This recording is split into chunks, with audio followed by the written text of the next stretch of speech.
Bien, bonjour. Dans cet exercice, on s'intéresse à un équilibre qui est écrit ici. Et en particulier, on voit que c'est un équilibre hétérogène au sens où vous avez des espèces en phase gazeuse et des espèces solides. Ça aura une importance pour la suite d'une des questions. On vous donne la valeur de la constante d'équilibre à la température à laquelle on va faire l'étude. Et on vous donne des enthalpies de formation des différents composants. Voilà. Alors la première question porte sur la variance du système. Alors pour la variance, on rappelle que c'est le nombre maximal de degrés de liberté dont vous disposez. Donc il s'agit de comparer le nombre de paramètres et de trouver les relations entre ces paramètres. Et ça vous dira finalement combien vous pouvez choisir de paramètres avant d'imposer l'équilibre. Alors pour les paramètres intensifs, on va les lister. Donc on a donc bien sûr comme toujours la pression, la température. Et il s'agit d'ajouter les fractions molaires. Alors les fractions molaires, il y a bien 4 entités, mais en fait, donc vous avez 2 entités en phase gazeuse, donc on aura la fraction molaire de HF dans la phase gazeuse et la fraction molaire de l'eau dans la phase gazeuse.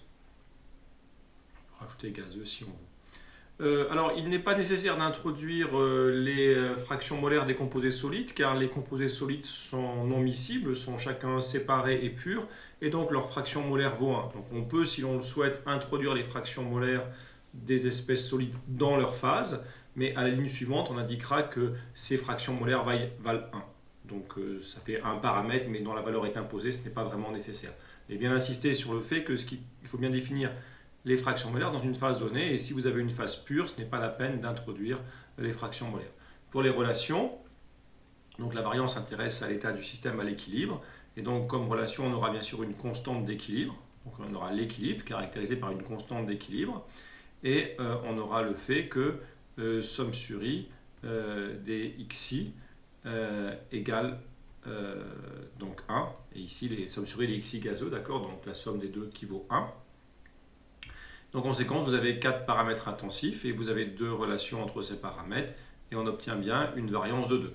Donc cette variance de 2, elle signifie que si on fixe la pression et la température, l'équilibre sera parfaitement déterminé. Donc en particulier dans les questions 3 et 4, lorsque l'énoncé fournira la pression et la température, on sera en mesure de déterminer l'état final du système. Mais on y reviendra à ce moment-là. Alors, on prend quelques premières questions sur les déplacements d'équilibre. Alors, on vous pose une première question sur quelle est l'évolution du système si on fait varier la pression, donc en particulier une augmentation isotherme de pression. Alors, pour ceci, il faut déjà déterminer le quotient de réaction. Donc, on peut retrouver rapidement l'expression du quotient de réaction. C'est quelque chose qu'il faut savoir faire de façon assez efficace. Donc, je l'ai écrit ici, mais on va le retrouver ensemble. Donc, le quotient de réaction, c'est l'activité des produits sur l'activité des réactifs avec les exposants stoichiométriques, enfin les coefficients stoichiométriques qui apparaissent en exposants, pardon, comme ceci. Donc vous avez 2 espèces qui sont solides, l'espèce le fluorure d'uranium et l'oxyde d'uranium. Donc là c'est solide, donc leur activité, si les espèces sont présentes, vaudront 1. Pour les 2 espèces gazeuses, on va donc remplacer l'activité par la pression partielle sur P0, la pression standard, et pareil pour l'autre espèce, voilà, comme ceci.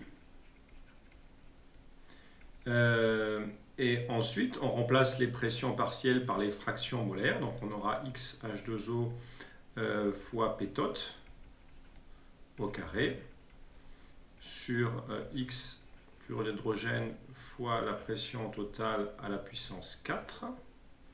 Et il reste donc P0 carré ici au numérateur. La dernière étape, c'est de remplacer les fractions molaires par le nombre de moles sur le nombre de moles total. Donc on aura le nombre de moles de H2O au carré sur le nombre total de moles gazeuses au carré. Pour HF au numérateur, on aura donc le nombre de moles de fluorure d'hydrogène puissance 4 sur le nombre de moles total gazeux puissance 4. Et en termes de pression, donc vous aurez un P0 carré ici, un P tot, la pression totale au dénominateur, comme ceci. On voit finalement que vous avez ici 4 entités n tot gaz et là 2. Donc il vous reste n tot carré. Donc on arrive bien ici pour le quotient de réaction. Je peux re-encadrer le quotient de réaction. On arrive bien à ce résultat-là. On note que l'homogénéité, donc on a bien vu qu'en fait vous avez deux espèces gazeuses en produit et 4 en réactif. On aura forcément P tot carré au dénominateur et donc P0 carré au numérateur. Et les 4 entités réactives gazeuses au numérateur feront un exposant 4 pour le nombre de moles, ici un exposant 2, et donc forcément le n tot gaz carré apparaît forcément au numérateur. Donc ça permet de trouver, si on veut, plus rapidement le résultat, et en tout cas de le confirmer. Donc on regarde d'abord l'influence d'une augmentation isotherme de pression sur l'équilibre. Est-ce que c'est favorable ou pas? Est-ce qu'on a intérêt d'augmenter la pression pour favoriser la réaction? Alors, encore une fois, pour le raisonnement, il est important de bien se rappeler qu'ici, on est sur une évolution isotherme. Donc, vu que c'est isotherme, la constante d'équilibre ne changera pas. La constante d'équilibre ne dépend que de la température. Donc, le fait que la réaction est isotherme fait que la K0 de T ne va pas changer. En revanche, si vous augmentez la pression, on voit que le quotient de réaction dépend de la pression. Donc, l'idée, c'est de partir d'une situation d'équilibre. Donc, ça, on peut dire que c'est équilibre initial. Donc, au moment de l'équilibre initial, vous avez QR1 égale la constante d'équilibre. Maintenant, on augmente la pression, donc c'est l'opérateur. Donc là, on va donc avoir opérateur qui, tel que P tot augmente. Et on voit bien que si P tot augmente, le quotient de réaction décroît. Donc là, lorsque l'opérateur augmente la pression, vous avez temporairement une rupture d'équilibre. Donc le quotient de réaction n'est plus temporairement égal à la constante d'équilibre. Et vous avez transitoirement un nouveau quotient de réaction. Et ensuite, vous avez la phase du retour à l'équilibre. Donc ensuite, il y aura le retour à l'équilibre. Retour à l'équilibre, car le système, alors pas en changeant la pression est imposée par l'extérieur, elle a augmenté. Retour à l'équilibre, il se fait donc, QR va augmenter, et donc une réaction dans le sens direct, pour retrouver une valeur égale à la constante d'équilibre. D'accord ? Dit autrement, il faudra bien qu'à la fin QR revienne égal à K. Et donc, pour que QR puisse revenir égal à K, c'est-à-dire que la fraction reprenne la même valeur, vu que le second terme de la fraction ici a diminué, il faut que ce rapport-là augmente. Et pour augmenter ce rapport, il faut former les produits et consommer les réactifs, donc une réaction dans le sens direct. Donc, on va dire que cet équilibre est favorisé vers la formation dans le sens direct par une augmentation de pression. Voilà pour ce résultat. Alors en termes de loi de modération, on peut citer quand même la loi de modération, même si l'explication complète doit être faite. En termes de loi de modération, l'idée c'est qu'on a 4 entités gazeuses ici et 2 entités gazeuses ici. Donc si vous augmentez la pression, par loi de modération, le système tente à s'opposer à cette augmentation de pression. Il n'y parvient pas, mais il tente de le faire. Et pour s'opposer à l'augmentation de pression, il essaie de faire diminuer le nombre d'entités gazeuses. Donc on peut écrire loi de modération.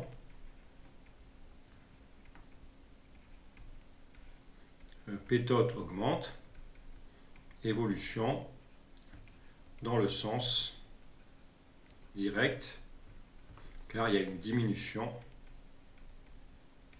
de la quantité de matière gazeuse, donc ce qui contribuerait plutôt à faire baisser la pression. Diminution de la quantité de matière gazeuse.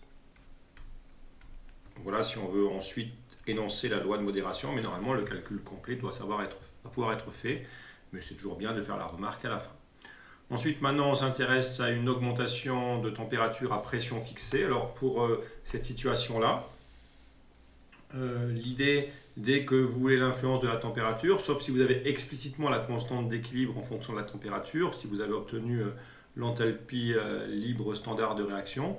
Mais sinon, dans le cas général, pour traiter cette situation-là, il faut commencer par calculer l'enthalpie standard de réaction.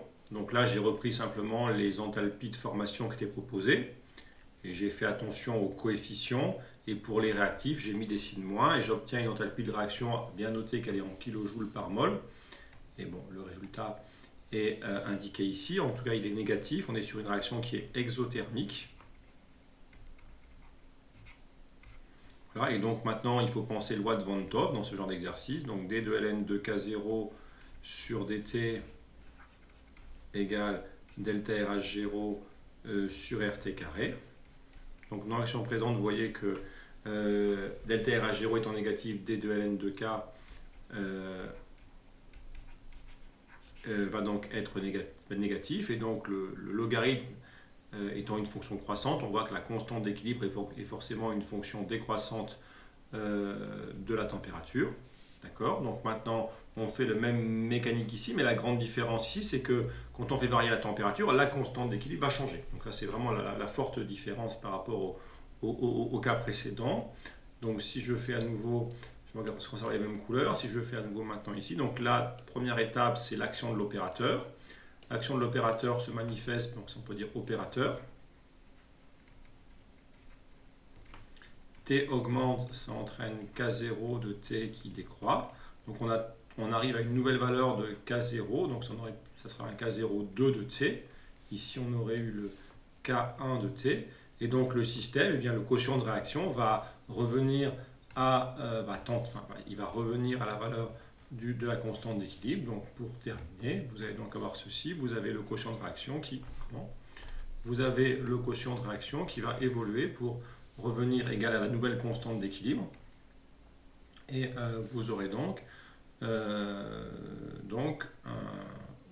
retour, donc QR qui va décroître, et donc une réaction dans le sens indirect.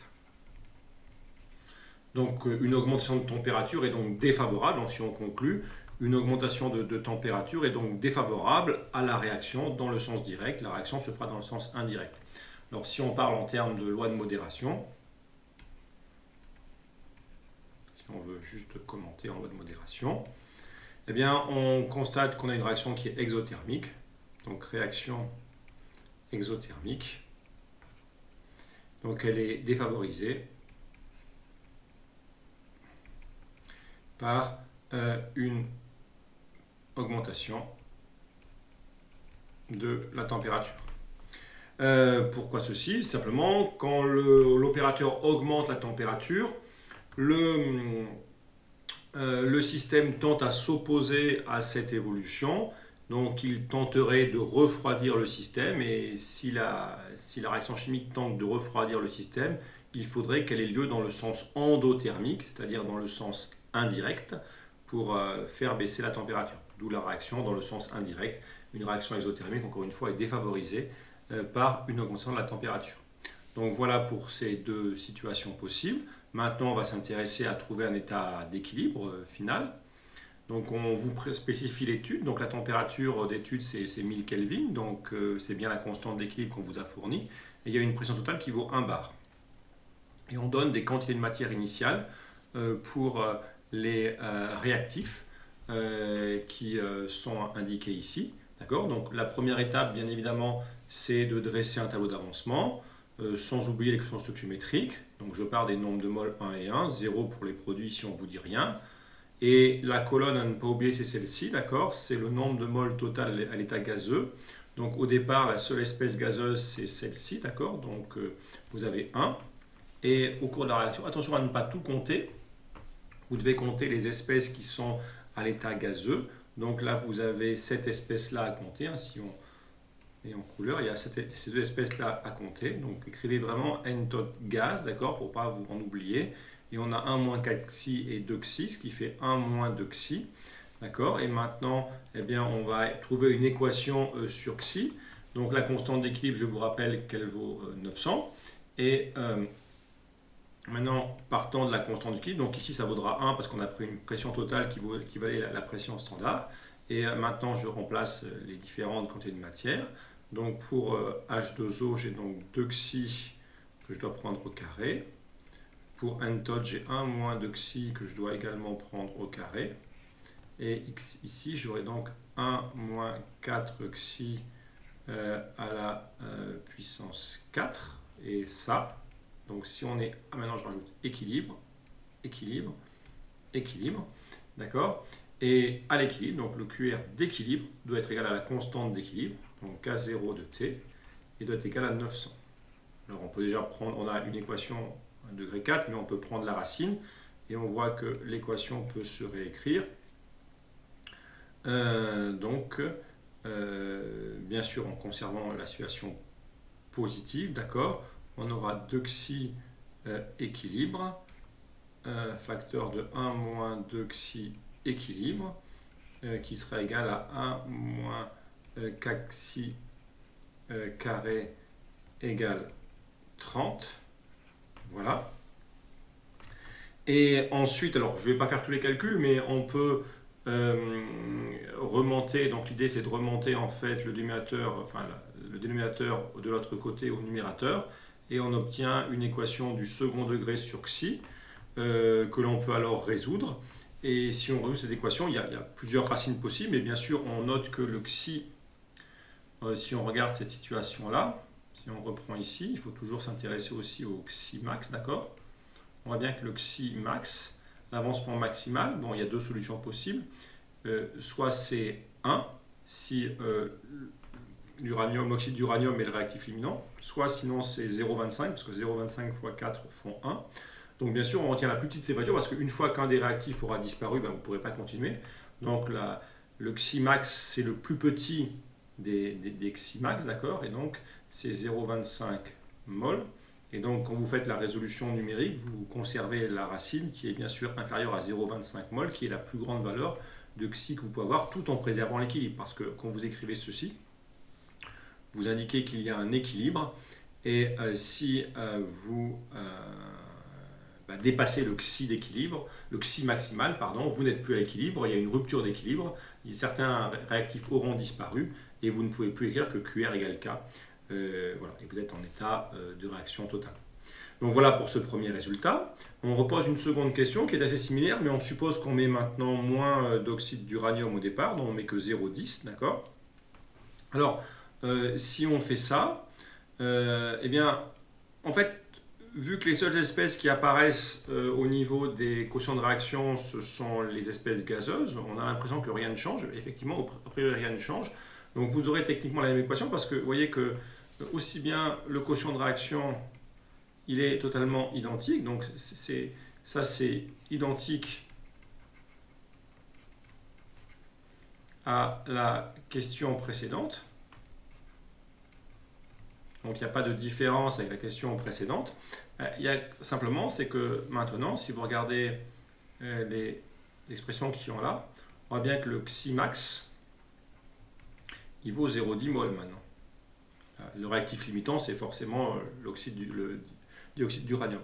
Donc, ce qu'on comprend, c'est que vu qu'on a identique à la pression précédente, on devra voir que le xi équilibre devrait être égal, la même valeur devrait toujours être égale à 0,23 mol, parce qu'on résout la même équation, mais simplement ce xi équilibre, il est supérieur au xi max, et donc ce n'est pas possible. Donc ça veut dire que eh bien, une fois que vous avez atteint, donc le système voudrait aller jusqu'à 0,23 mol.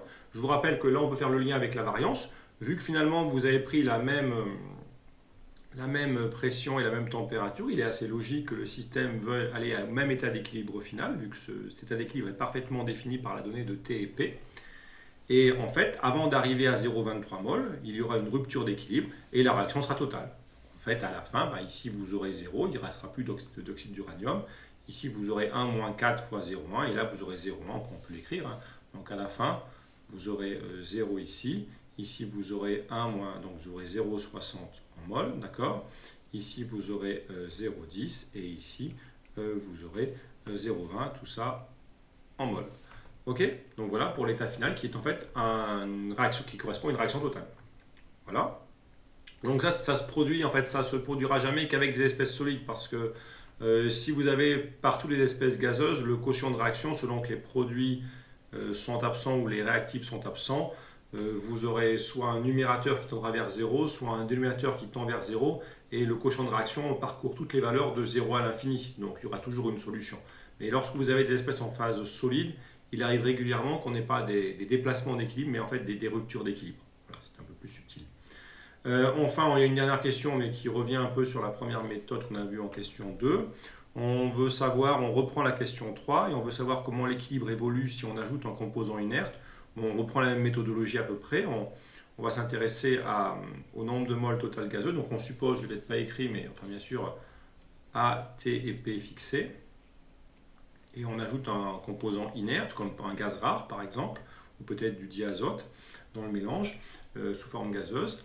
Et donc le composant inerte n'est pas forcément explicité, mais on va dire que c'est un composant inerte bien sûr gazeux. Sinon ça n'a pas un grand intérêt. Donc ici, que va-t-il se passer? Alors encore une fois, T est fixé, donc la constante d'équilibre ne pourra pas changer. Ce n'est pas la constante d'équilibre qui va changer.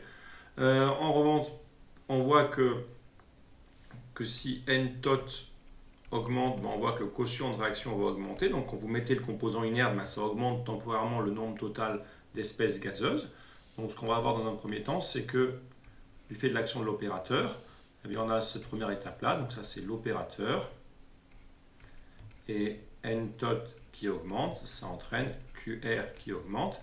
Donc vous avez une valeur temporaire de QR, mais qui n'est plus un QR d'équilibre, qui a une quotient de réaction qui n'est plus égale à la constante d'équilibre, vu que l'opérateur a agi et a temporairement brisé l'équilibre. Et le système réagit pour revenir à l'équilibre. Donc bien sûr, le quotient de réaction doit rediminuer. Et pour que le quotient de réaction rediminue, donc vous devez avoir, là c'est le retour à l'équilibre. On constate que le quotient de réaction doit diminuer, donc une réaction dans le sens indirect. Voilà, alors la loi de modération est un peu plus subtile ici, donc vous n'avez pas intérêt de rajouter un composant inerte, par exemple, dans le mélange si vous voulez favoriser la réaction. Donc ça serait pas intéressant. Petite remarque qu'on peut faire, disons quand vous rajoutez le composant inerte, ça a tendance à diluer les espèces et le système tente de s'opposer à cette dilution en reconcentrant les produits et donc il va aller du côté où il y a le plus d'espèces gazeuses, c'est-à-dire ici les réactifs. Voilà pour l'idée. Donc ce qui conclut l'exercice. Donc bon, rien de tout à fait exceptionnel, mais bon, bien décrire la variance complètement, d'accord, bien expliquer, pas juste écrire V égale 2, mais faire l'explication complète.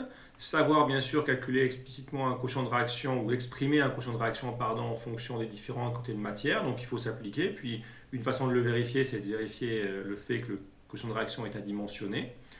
Ensuite, les déplacements d'équilibre. Intéressant de connaître les lois de modération, mais bien savoir quand même faire le raisonnement complet qui est souvent demandé. Je pense qu'un petit schéma avec des couleurs est tout à fait pertinent. L'influence de la température, encore une fois, sauf si vous connaissez complètement la constante d'équilibre, sinon c'est vraiment la loi de Van 't Hoff. Et quand vous faites des tableaux d'avancement, faites toujours une colonne n tot gaz et comptez tranquillement parce que si vous faites l'erreur là, toute la suite, voilà, si vous faites une erreur un petit peu d'étourderie ici, toute la suite va être affectée, donc c'est un petit peu dommage. Voilà. Je vous remercie pour cet exercice.